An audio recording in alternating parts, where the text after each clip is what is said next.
underway and have undertaken here in New London to make our city more resilient so that storms like we had yesterday do not inundate us and do not break down our infrastructure. And there's a lot of people here that I need to introduce and recognize, but right now with the bright lights, it's going to be tough. So I think I'm going to turn it over to Commissioner Dykes right now to sort of set the table for us and let us know everything that's happened so far. Thank you.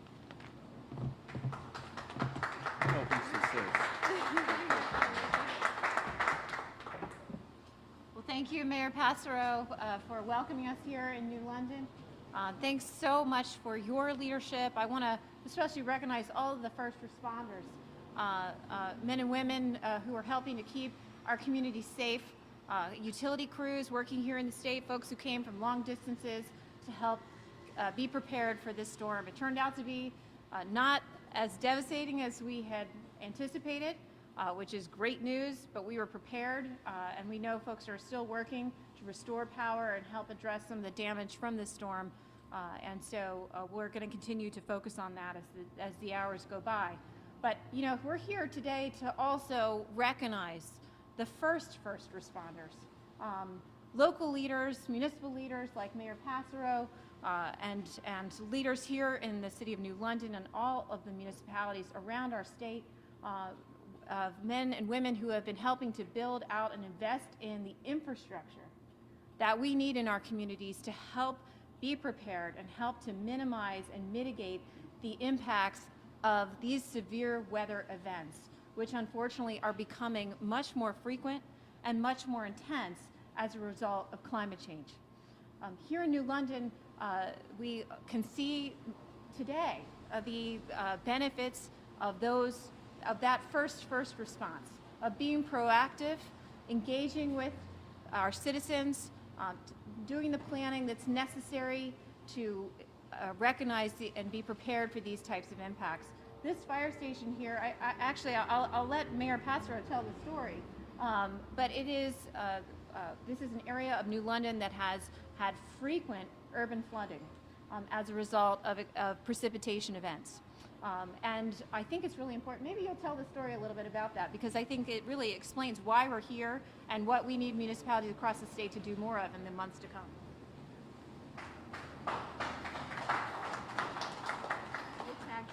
Thank you, Commissioner. We do have a couple of projects here that we're showing off, which we've undertaken in the last couple of years to try to solve some of the terrible flooding incidents that we've had, based on really some storm events that aren't even that significant. But over here to my left is photos of Bank Street, which we used to deal with the flooding on a routine basis. This project is one of the great benefits of the city setting up a stormwater utility. And we are the only city in the state so far to have this stormwater utility, but one of the benefits was to have a special revenue fund that allowed us to address these issues of failing stormwater infrastructure. This project, Elizabeth, if you remove the first thing, what we did was we changed the three pumps that FEMA initially installed back in the 60s and early 70s at our hurricane pump station down the road. These pumps were no longer functioning at full capacity, and newer model pumps could move many more times, a much larger amount of water than the older pumps did. Since this rehab of this facility and with the new pumps, we have not had any significant flooding on Bank Street. And I have to thank our Public Utilities Director, Joe Lanzafame, for leading that effort. Joe's back there.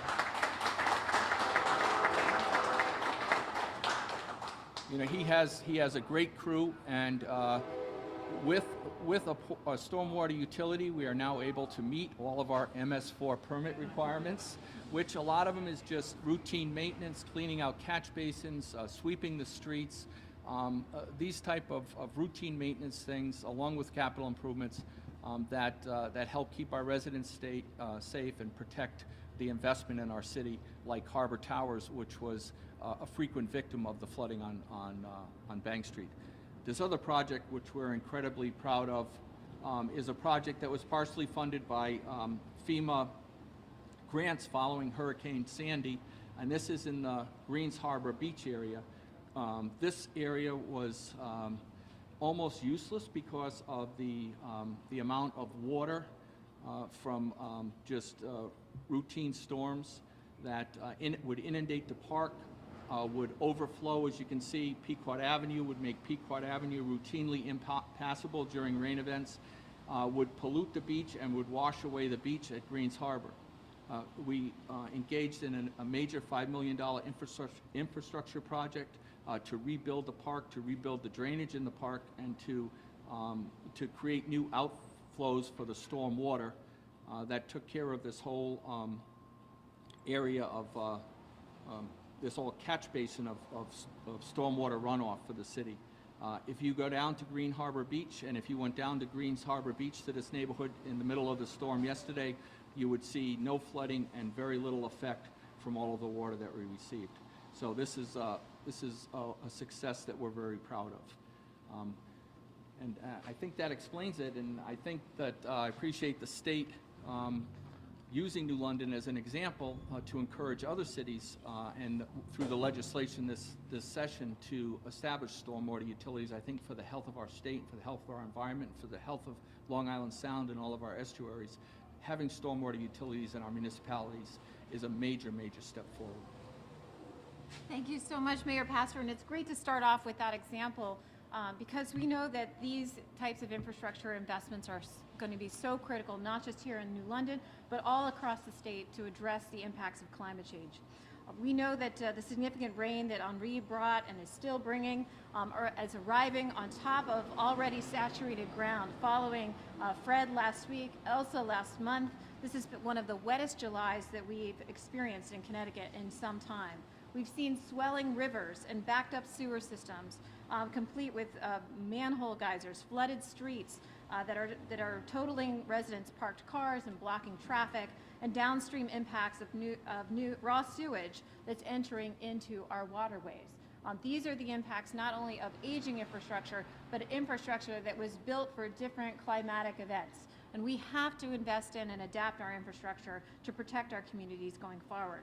Unfortunately, climate change projections for Connecticut tell us that heavy precipitation events like this will be normal weather for Connecticut going forward. In a moment, I'm going to introduce Jim O'Donnell from CIRCA, from Yukon. He's a member of the Governor's Council on Climate Change, which has been looking at what some of those impacts of climate change are going to be like for our state. So critical to have this information so that mayors and first selectmen and engineers can plan for this future to keep our citizens safe. Resiliency is absolutely critical. And so the story that we're celebrating here in New London today is something that we are looking to make the story for every municipality across the state. Thanks to Governor Lamont's leadership, he convened last year the Governor's Council on Climate Change to make sure that we have a plan for the state of Connecticut, not only and how to reduce greenhouse gas emissions, but how to make our communities more resilient, how to adapt to the impacts of climate change. We had more than 200 people participating in working groups for the Governor's Council on Climate Change. Even during COVID, we delivered on time in January to the Governor's desk an action plan with 61 recommendations of things we need to do to protect our communities from climate change. And this session, thanks to so many of our legislative leaders, we have several of them here with us today, we were able to see innovative legislation move forward to help communities prepare for climate change. Public Act 21-115, which the governor signed earlier this year, now makes it possible for every municipality in the state to be able to set up a stormwater authority like what New London did here. It also has created the opportunity for flood and erosion control boards in municipalities to plan for and raise revenues associated with climate resilience investments. We are really leaders in the country in terms of looking at innovative ways to finance climate adaptation and resilience. That same bill also expanded the scope of Connecticut's Green Bank, which is the first statewide green bank in the country, to not only address greenhouse gas emission reductions, but also helping to support public-private partnerships for climate resilience. So these are just a few examples of things that were in that public act that can help make the New London model something that can help work for every community in the state. This year, we also saw the General Assembly advance $30 million in bond funds, planning dollars that can be put to work helping municipalities plan for and design projects like the one that we're talking about here today to support climate resilience and adaptation. And so we're excited, DEEP is excited to be partnering with municipalities to advance those dollars. It's also especially critical that we have these authorities this year and these tools, because every dollar of revenue raised by a stormwater authority, planning dollars, these $30 million in planning funds, will help us build a pipeline of projects that we can use to attract federal infrastructure dollars. Congress right now is considering a massive spending bill that passed the Senate. There's opportunities, many billions of dollars that are going to become available that Connecticut will be able to compete for, so that we can use federal funding as much as possible to invest in these types of solutions for our communities. This is absolutely critical. We know that climate change is here, it's accelerating, and we have to be looking forward and invest in this type of infrastructure, again, if we are to avoid the worst of these unfolding disasters. I also want to note, of course, that this is going to drive so much investment in the years to come, it's also important to recognize that we have to continue to advance solutions to reduce greenhouse gas emissions. All the dollars in the world that we invest in climate resilience won't be worthwhile unless we start to make really significant reductions in greenhouse gas emissions, so we can slow the pace of climate change. And here again, New London has been a great leader. As we know, the offshore wind industry is going to be a critical part of reducing greenhouse gas emissions from our power grid. We're excited about Connecticut's future in tackling climate change, both in reducing emissions and protecting communities. And so that's why we're thrilled to be here today. I want to introduce, just for a few words, Jim, am I putting you on the spot? We're very fortunate to have CIRCA, which is a part of UConn. It's a critical part of UConn that's helping to make sure we have information downscaled in terms of global models of climate change, to turn that into actionable information that municipalities and communities can use to prepare. So Jim, if you want to say a quick word. Sure. Thanks. Thank you. Yeah, thanks. I'm a professor at UConn, and I've been running the CIRCA for the last 6 years since it was formed. And I just want to say, professors aren't really very useful after a storm. The thing, when it's raining and the surf's up, are not very helpful. What we can do, though, is help plan and organize and create innovative ideas for how to prevent or limit the impacts of future storms and the damage that ensues. So I want to congratulate the legislature this year for recognizing that and providing funding to UConn to allow CIRCA to help towns create projects that will go into a pipeline of projects. I mean, this is going to be expensive, and it's going to take decades. And we need to have every state, every year, projects that win federal money to do resilience projects in Connecticut. And the CIRCA's goal is to try and accelerate that, make us more competitive. And we have some funds to do that. We'll be releasing an announcement soon about how towns can access that help. And I want to thank the legislators who helped develop the plan. Senator Christine Cohn from Madison was a leader of the Environment Committee, and she was particularly helpful. And the governor, of course, who signed the bill at the end to appropriate the money. Thank you very much.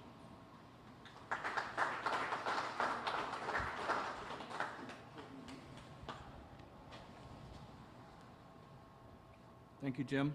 And CIRCA's been a great partner in New London, and they've helped us work on a resiliency plan for South Water Street, which is currently, something that we're looking to get funded and move to the next stage. So we're excited about that project. I want to introduce our council president. I think he's live on Facebook, but Efren Dominguez, thank you for being here. And I want to thank all the staff that's in this room. We have a great team here in New London. I introduced our Public Utilities Director. I have our Public Works Director, Brian Sear, here. Brian really led this project down on Green Harbor Beach. It was his passion and his devotion, and it wasn't without some bumps in the road to get a project like that done, and I appreciate his perseverance. And thank you, Brian, for all you do. Our remarkable Human Services Director, Jeannie Milstein, is here today. Thank you, Jeannie. Doing great things. Of course, our Fire Chief, Tom Curcio, our Police Chief, Brian Wright. The first responders in this city did an amazing job yesterday. They were busy. They always protect us. They do a tremendous job. So thank you all for that.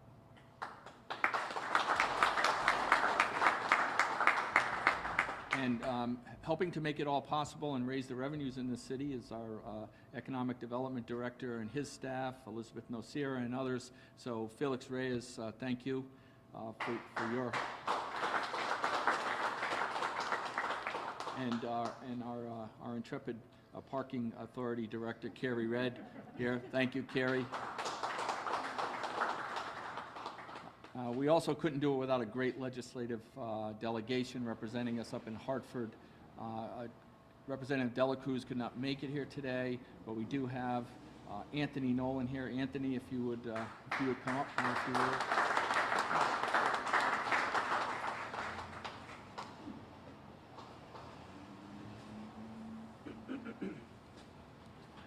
Thank you, Mayor.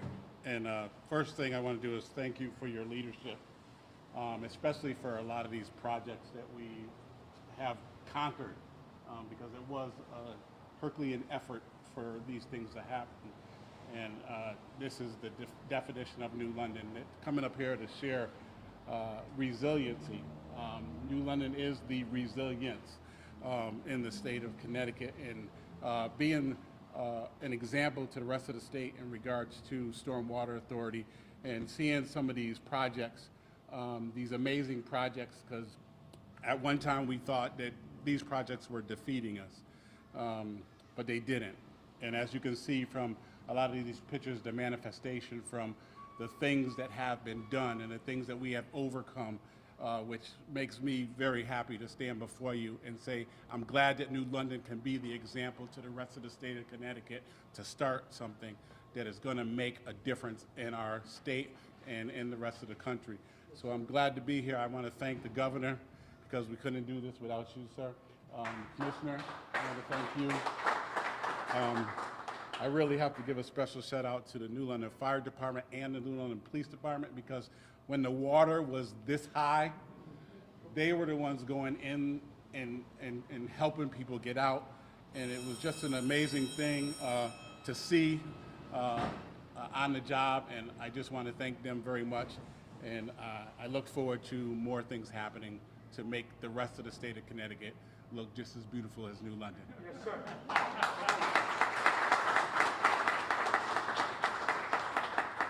And before I introduce the man that we want to hear from, I want to recognize another member of our city council who's here today, Riona Dice. Councilor Dice, thank you. The administration in the city could not accomplish everything that it's accomplishing without the support, the active participation of a really fantastic city council. I've now served with 3 city councils.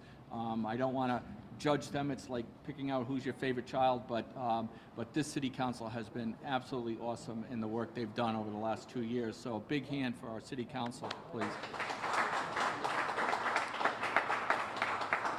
Also, the Chief Administrative Officer of the city, Steve Fields, is here. Thank you, Steve, for your help.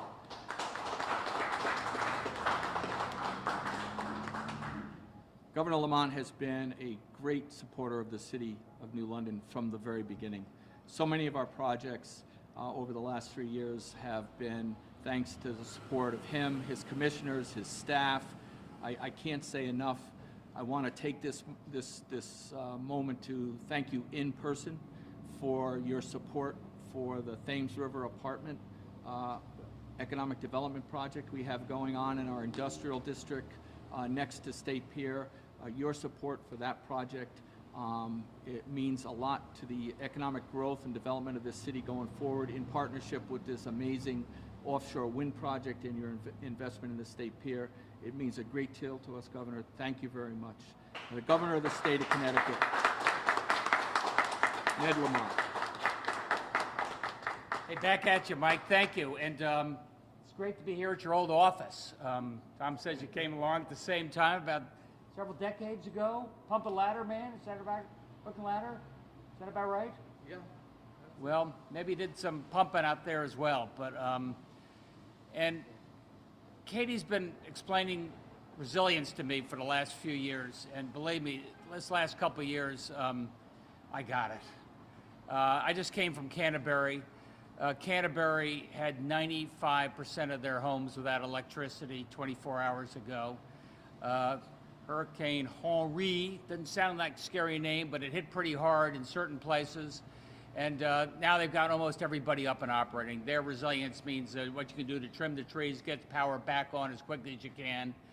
You know, when it comes to firefighting, you know, when I think about resilience, I think a little bit about California. And I see the endless fires going on there and that constant drought and what that means and how hard it is to get insurance in California right now, given the nature of the resilience risk that they have there.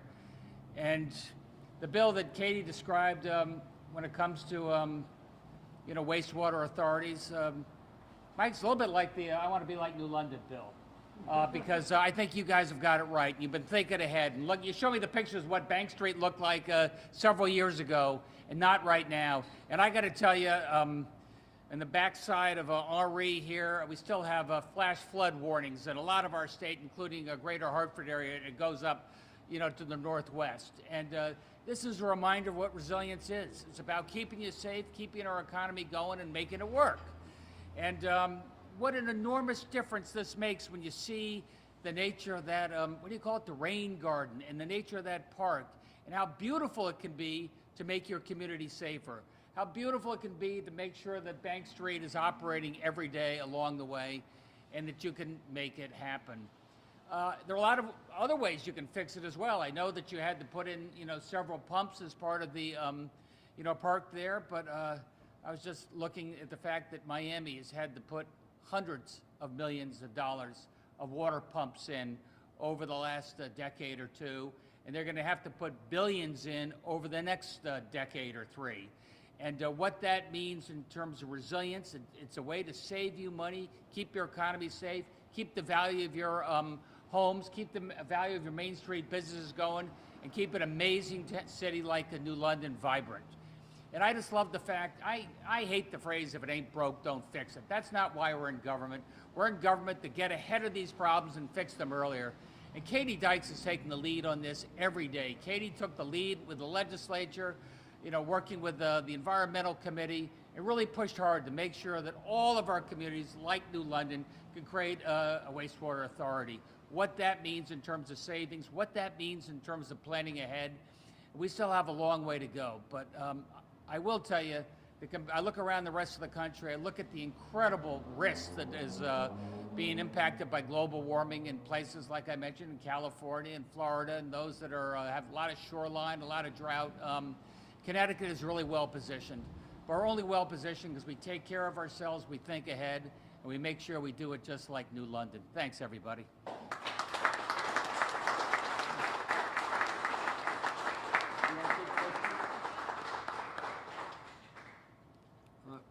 The governor and the commissioner are willing to take questions. Me, not so How about much. the mayor? Normally. No. If you have any questions, fire away. Commissioner, you mentioned the local and state efforts to plan for resiliency. What role do you see the utility companies like Eversource playing in that? Well, this is absolutely critical that the utilities are not only planning for restoring power when a storm hits, but also thinking about utility infrastructure and how to prepare and prevent impacts. United Illuminating is a great example of that, that we have a lot of substations that UI is responsible for. They're located along the coast because that's where you used to get delivery of coal by barge. But those are in low-lying areas, for example, in Bridgeport. There's been efforts underway for many years now to help relocate or raise up many of those substations. Some of that effort is underway, but it's a great example of addressing coastal substations, addressing what we call vegetation management or tree trimming, but also investing in things like energy storage and technologies that can help keep the grid resilient, help communities retain their power, maintain their power, so that we don't have these types of interruptions. Microgrids are also another really important example where Connecticut's been a leader. And under the leadership of the Marissa Gillette at the Public Utilities Regulatory Authority, we've been a partner at DEEP as well as the Governor's Council on Climate Change. We've had a lot of focus with the utilities on looking at utility infrastructure and being prepared in the face of climate change. Any other questions? Quick question for the governor. FDA approval on the booster vaccination. I just wanted to comment on the approval and also how it might impact the vaccination effort here in Connecticut. I think, was that the FDA approval for the final approval for the Pfizer vaccine and how it impacts boosters? Is that the question? Yeah. Yes. Oh, sorry. I also wonder how it might impact the vaccination effort here in Connecticut. All right, so as you know, FDA at long last gave final approval, not emergency approval, for the Pfizer vaccine. What does that mean? I think there were an awful lot of companies that were very interested in being more aggressive and having all their employees vaccinated, either additional incentives or even mandates. And I think there was some hesitancy because they wanted to wait till the FDA gave the final approval for the Pfizer vaccine, and they have done that now. And I think more importantly, for me, I think anybody who had just a little bit of hesitancy, I'm not sure about the vaccine, I think that question is off the table. You know, the FDA, after 200 million vaccines have been administered, after the fact we have well over a year of history, know that it's safe and effective, and I think the FDA has taken that question off the table. No excuses, get vaccinated. Did we expect more flooding from what's left of Henri? What I'm told, and Katie can back up on this, is because the soil, because the earth is so saturated, even half an inch of rain can create flash floods. We're looking closely at a lot of our brooks and streams because they have a lot less room for error, and they can overflow pretty quickly. Katie's team is out there inspecting every single dam in the state right now to make sure it's holding up under extraordinary pressure. Did I get it right? Yeah. Anything else? Just a reminder to folks that, again, as the governor mentioned, we're already at a stage of very saturated ground. So, and it's very hard to predict where we might see flash flooding because these storms are dropping a lot of rain in a very short period of time. So just stay in touch with your local news, with your municipal first responders and so on to monitor conditions. It is a really unusual summer that we've been having with this level of rainfall. So we ask people to just stay safe. Thanks so much. I have a question. My name is Kevin Blacker, as the governor well knows. Made of felony charges have been levied against me. I'm just stating that.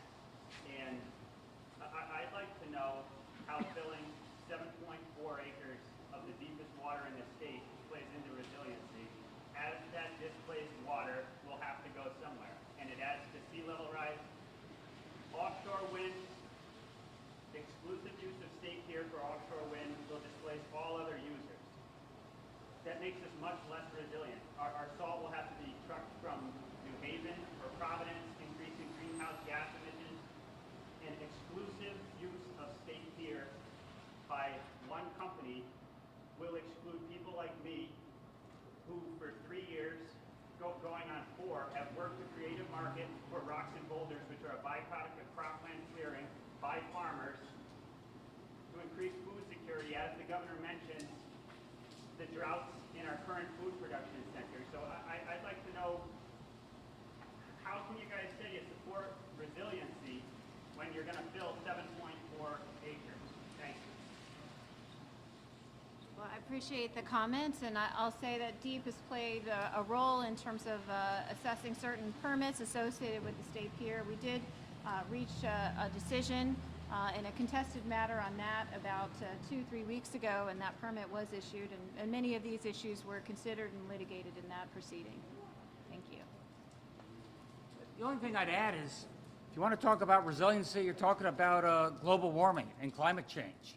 And I don't think you're serious about it unless you think about how over the next 10, 20 years, we're going to slowly wean ourselves off of fossil fuels and find a clean energy alternative. And I think one of the best clean energy alternatives we have right now is wind power. We're uniquely suited for wind power, and New London is uniquely suited to be the wind turbine capital, development capital here in the Northeast. I think it's an extraordinary opportunity for New London and our whole region.